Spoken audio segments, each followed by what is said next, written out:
Australian gas use is coming down. This last quarter that's just gone, the first quarter of 2026, saw the lowest gas use in 26 years. The lowest gas use since 1999. That's batteries and renewable energy displacing gas in our energy system primarily. That's a good thing. That's part of our transition. But as that gas use comes down, it does not mean it becomes less important. Less important for heavy industry, less important to support renewables, less important for those Australians who are still using gas for home heating and cooking, while many Australians are making the choice to move away from it. Those Australians who are still doing it rely on it. So this is an important policy that gets the balance right. It applies to prospective contracts and the spot market. We will not disturb any existing contracts.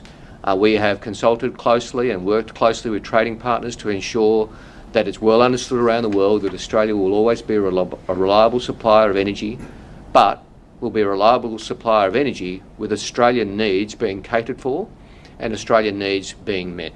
Australia has been the only gas exporting country in the world without some form of reservation. That changes under the Albanese government.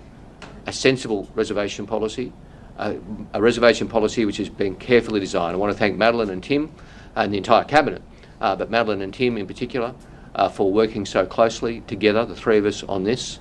This is a policy which will obviously not please everyone. Often good policy doesn't.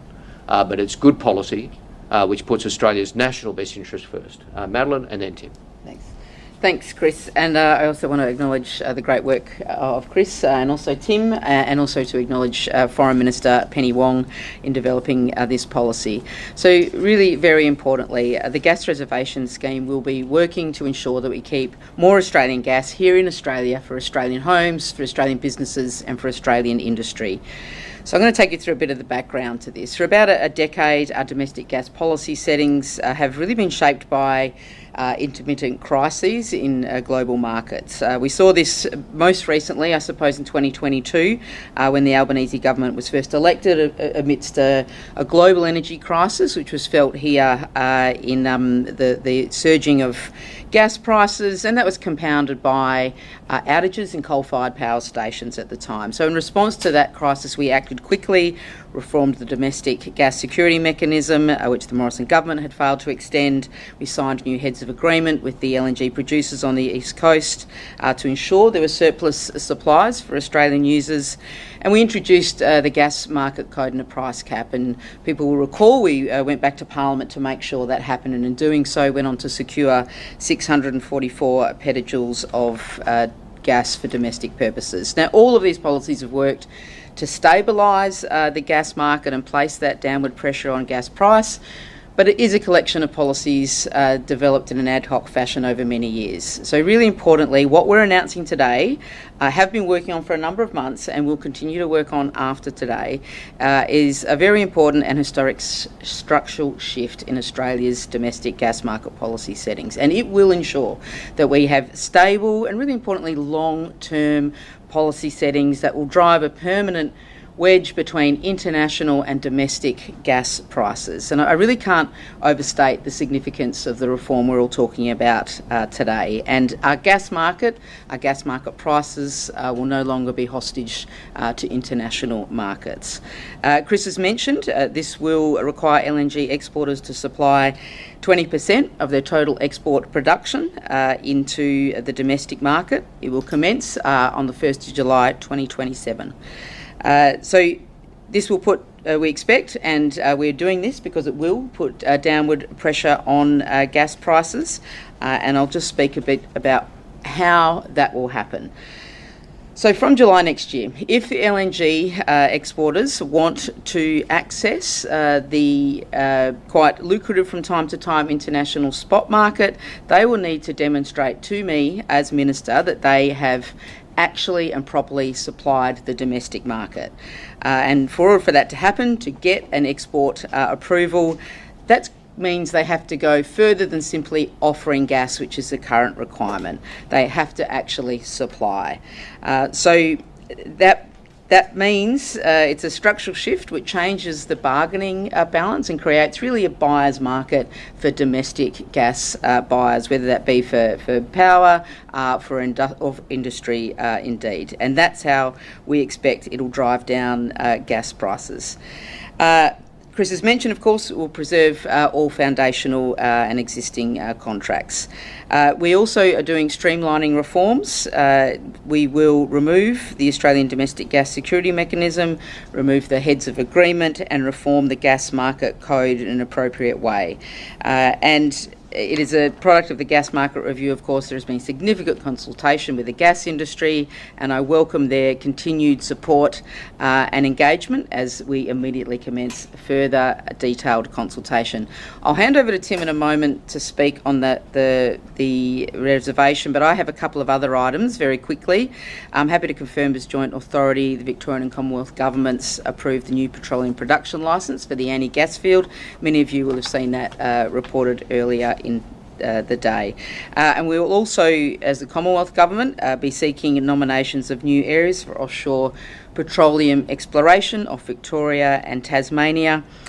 This will be on an expression of interest basis, and information will be available on the Department of Industry, Science and Resources website shortly after this time. And with that, I'll hand over to Tim. Well, thank you, Madeleine and Chris. I want to thank you all for being here. This is a very significant landmark Labor reform.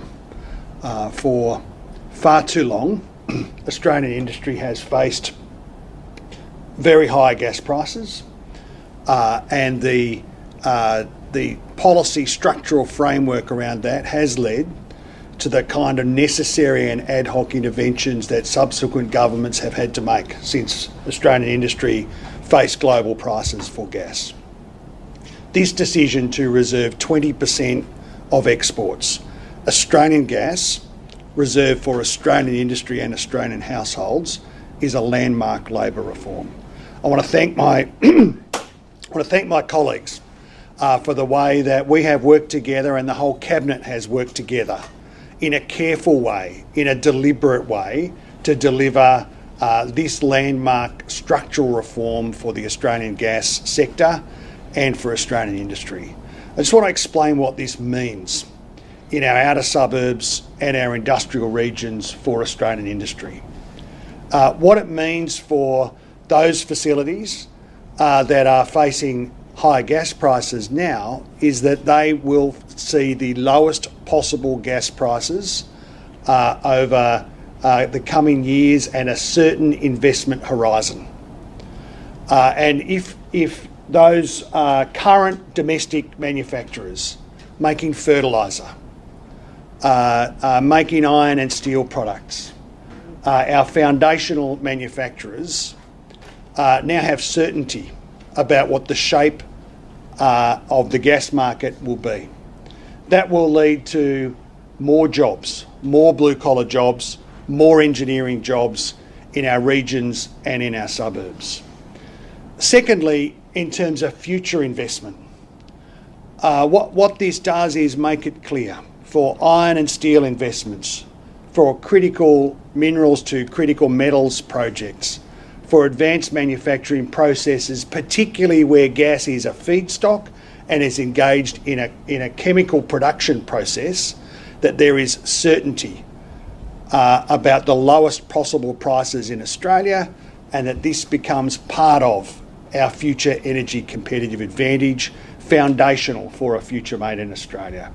I'm really pleased that we're able to announce this today. I'm looking forward to the next couple of months as we engage with industry on some of the detailed policy settings, that we will have Australian gas, 20% of exports, reserved from the middle of 2027 to strengthen Australian industry, to build our manufacturing and industrial capacity, and to make Australia stronger. Thanks, Tim. Thanks, Madeleine. Over to you, Lachlan. Minister, this scheme will effectively flood the domestic market, which will be a fill up to manufacturers, but also significantly harm the prospects of new domestic production being economic. Does the government not want to encourage new sources of supply? I'm going to hand to Madeleine to add, but there's some assertions there, Lachlan, which I just don't agree with. I've seen some commentary to that effect in your newspaper this morning, but that doesn't make it true. It's a modest oversupply, which we have carefully calibrated. We've consulted right across the board. We think those twice yearly warnings of gas shortages in one of the biggest gas producing countries in the world are a problem. We want to see them go away. This policy makes that go away that's a good thing, not a bad thing. Madeleine. Thanks, Chris. So domestic gas only producers are really important to the ecosystem of supply of gas in the country. I've consistently said if gas has less distance to travel, it will be more affordable for those that buy it, whether that be households, businesses, industrial manufacturers. So that is why they play an important role. We've been speaking to all parts of the gas industry, the gas producing industry, during the domestic gas review that we've been undertaking, a gas market review, pardon me, and I've no doubt we'll be speaking to them again through the consultation process that we're about to undertake. You don't think it'll hobble? No, and just to add, I mean, you know, again, people, as I said at the outset, this is not going to be uncontroversial. We know that. But look, people said similar things when the Western Australian government introduced their gas reservation policy, 15, 20 years ago. 2008, you know, people said it would be the end of gas in Western Australia when the Gallop-Carpenter government introduced a gas reservation policy. I'm not sure that's how it's turned out in Western Australia, and it's not how it'll turn out here. And I should say, we'll be working closely with the Cook government, and I've already communicated with Minister Sanderson this morning. We'll make sure that the two policies align very carefully and closely. Minister Bowen, can you guarantee today's announcement will bring down gas prices for Australians? It's going to put downward pressure on prices, and what it will also do is, to a certain degree, disconnect Australian gas from spikes in the international prices. When the Ukraine war occurred, we saw gas prices spike around the world. If this policy had been in place then, that would have had a much lesser impact on Australia. Yep, here. Everyone gets to go to my press conferences, famously. You'll all get a chance. Here. Question for Ms. Bowen, also for Minister Ayres. In setting the 20% reservation threshold, how much of the consideration was ensuring there's enough gas-fired power generated for the forecast of data centre growth in Australia? Well, it's part of the mix. You know, we look at the ISP, we look at the gas statement of opportunities, we look at the needs for gas generation. As I said, gas-fired power stations are a useful support mechanism for renewables. That's the case with growing electricity demand. It's the case without growing electricity demand. But obviously, growing electricity demand, we've had 2 quarters of record electricity demand, and the grid has coped very, very well because of renewables and batteries, and also because of gas. Yeah, I want to underscore Chris's last point. And we went through the last summer. I can't remember a summer where there haven't been warnings or challenges in our electricity sector about brownouts and electricity shortages. That did not happen this summer. That is really important for households, a turning point in the reconstruction of our electricity system that I think in no small part Chris and the reforms that he has introduced can take credit for. It's also really important for industry and of course for the growing digital infrastructure investments that will happen in Australia. Andrew Charlton and I released just a few weeks ago the data centre expectations that are being embraced by industry, and we are engaged very closely with our colleagues at the state level. Gas will play an important part in our electricity network, but as a result of those investments there will be additional generation invested in, underwritten and installed that will put downward pressure on electricity prices too. And so to confirm, when you talk about a modest oversupply in the market, does that include the forecast demand from data centres? Yeah, it really includes all the best forecasts we have available to us. Yes? So, Minister King, if I can ask specifics on prices. So at the moment gas is around $12 to $14 per gigajoule. How much do you see the gas price falling under this policy? As Minister Bowen, we've both consistently said, we expect this to put quite strong downward pressure on prices, and the reason is because of that flip in the market, where instead of it being all in the offering power of the producers, we've created a buyer's market where those producers, to get that export approval, have to compete among themselves for contracts to actually supply, not just offer, to the entire domestic consumption market. So we do expect, that's a very big change and not to be underestimated, and we expect that to be a very strong influence in putting downward pressure on prices. Okay, so under previous governments, Peter Dutton talked about the 20% reservation and talked about a 3% reduction in the bills. Is that your modelling? Is that what your ballpark is? That is someone else's work, and no, we do not follow someone else's. No, we have done a great deal of work. We've had many discussions. We are not following the policies of anybody else. What we have done since coming into government is reformed existing policies to make them actually work at a moment when they were failing entirely to help Australian gas consumers. And now we have worked on our very own, with our own departments, our own motivations, and that is to make sure that Australians have access to affordable gas over the long term. And we have done the work through our various departments, and that is what work that this policy is based on. I'll just add to, hang on. I'll just add to that, and then you've had several questions. I'm going to add to it, and then I'm going to go to someone else, and then if there's time, we'll come back to you. As Madeleine said, what this policy does is put downward pressure on prices, but we also always recognise there are many impacts on prices. The cost of extraction, which is going up, the international price, which can go up and down, and with factors well out of the control of Australia or Australians, with bombings and wars and other things. But what this does, with taking into account all those differing impacts on gas prices, gives Australians the best chance at lower prices. Yes? The government recently ruled out having a tax on gas exports in the budget. Do you see a gas reserve as equivalent to a tax on gas? And does this mean you rule out ever doing a gas? Well, they're very different things, but I think what this does show, to be very frank, is that we are prepared to act in the national interest, and there'll be people who are annoyed about this decision, who would rather just let the market rip and let them export whatever they like. I understand that. But we have a different job. Our job is to put Australians' national best interest first, and that's what we're doing today. You're not ruling out a gas? Well, the Prime Minister and on behalf of the government has made it clear that's not something we're doing in this budget. So Lachlan again? Got an in-depth one. An in-depth one. Does the scheme apply to contracted and uncontracted gas? And if it's just uncontracted, Gladstone LNG, which is owned in part by Santos, which has caused significant disruption to the market by buying domestic gas to export, will be exempt. Gladstone LNG will be exempt. So does that not mean rivals APL NG and GC LNG will be disadvantaged by that? I'll go first, and Madeleine can add. What this policy applies to is the spot market and uncontracted gas, so i.e. when foundational contracts come off, when the contract has run its course and the company seeks to enter into a new contract, that's when the reservation policy will apply. Matt? Yeah, so in the scheme, you mentioned the three Curtis Island exporters. And we're going to go through, starting from today, a more detailed consultation process about how we work with each of those exporters and how we have provisions that allow for them to be able to access an export approval on the basis of what they provide domestically. That's going to take a bit of work. It's going to be quite detailed, but we are going to do it quickly. No one, this is across the board, it's national.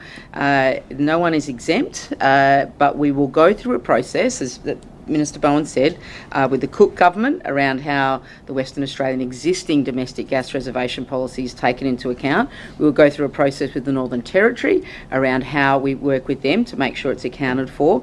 There will have to be provisions across the implementation of this to account for a number of factors, including simply restraints that exist currently on delivery of gas. So there's a lot to do, but we are committed to making sure that, again, Australian consumers get access to affordable gas into the long term. You mentioned delivery of gas there, so the big issue is coming up in the later part of the 2020s into 2030s is that peak day shortfall in Victoria, Southern Australia, seasonal shortfalls. How concerned are you about the availability of gas infrastructure to actually meet that despite this? Yeah, so this policy will see those shortfalls dealt with. That's a big part of why we're doing it. Is there infrastructure to carry? And I'll get to the infrastructure.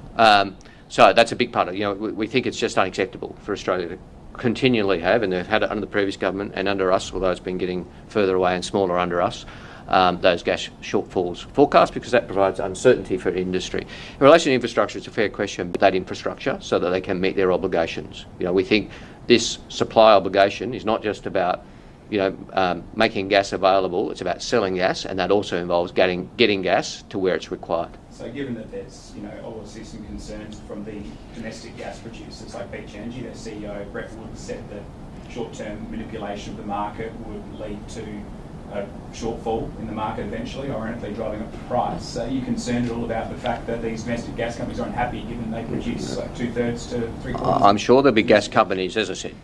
I'm not being critical of them. They would prefer, let her rip, do whatever you like, no government intervention. That's not our approach.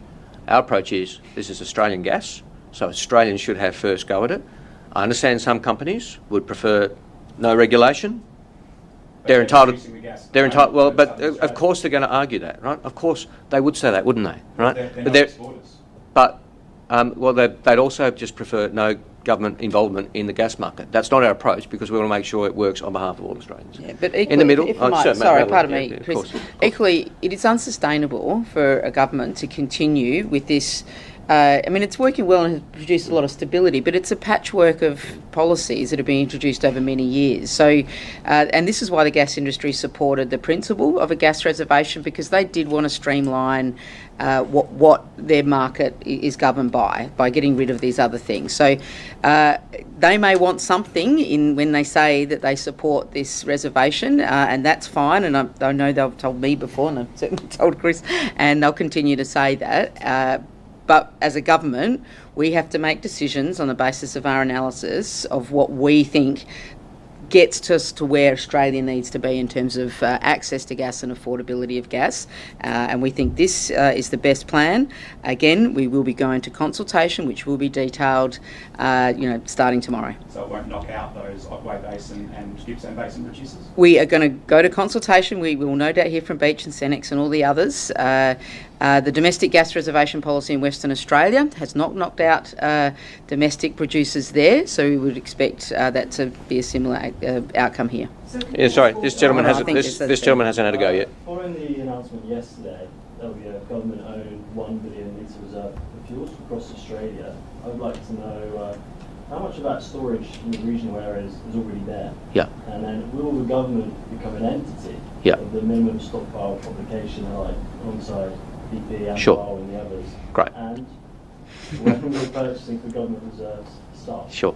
They're good questions. So we made a very substantial announcement yesterday, which had two parts, which is what your question goes to.